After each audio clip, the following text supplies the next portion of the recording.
ဒီကနေဒီထိတိုင်းက h/2 တိုင်းမယ်မှတ်မယ် h/2 လာမှတ်မယ်ပြီးပြီဆိုရင်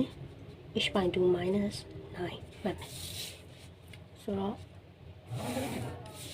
လိုလေးရမယ်ဒါဆိုရင်ဒီနာကညက်ရမယ်ဟာသိရပြီ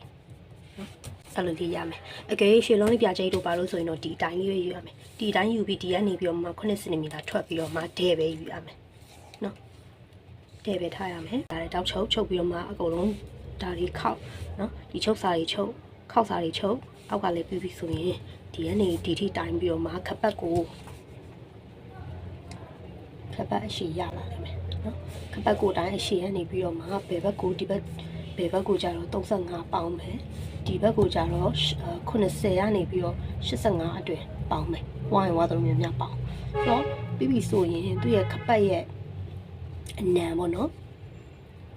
ဒီဗီဒီယိုကတော့ online class ထဲကနံပါတ်3သင်ခန်းစာဖြစ်တဲ့ပထမိန်ရဲ့ဗီဒီယိုအပိုင်းစာလေးတစ်ခုဖြစ်ပါတယ်ဆိုတော့အဲ့ဒီပထမိန်ကိုအရင်ဆုံးဘတ်တန်ဆွဲပြရတယ်ပေါ့နော်အဲ့ဒီဘတ်တန်လေးကိုနှုတ်ဘလို့မှတ်ရတယ်ဆိုတာအစသင်ပြထားတဲ့ဗီဒီယိုဖြစ်ပါတယ်ဆိုတော့သင်မန်းတက်ဖို့စိတ်ဝင်စားတယ်ဆိုရင်အခြေခံမြန်မာထမိန်စကားအတန်းလေးကိုအနံဖို့အတွက် page share ချက်ပေါက်မှာလာပြီးတော့စုံစမ်းလို့ရပါတယ်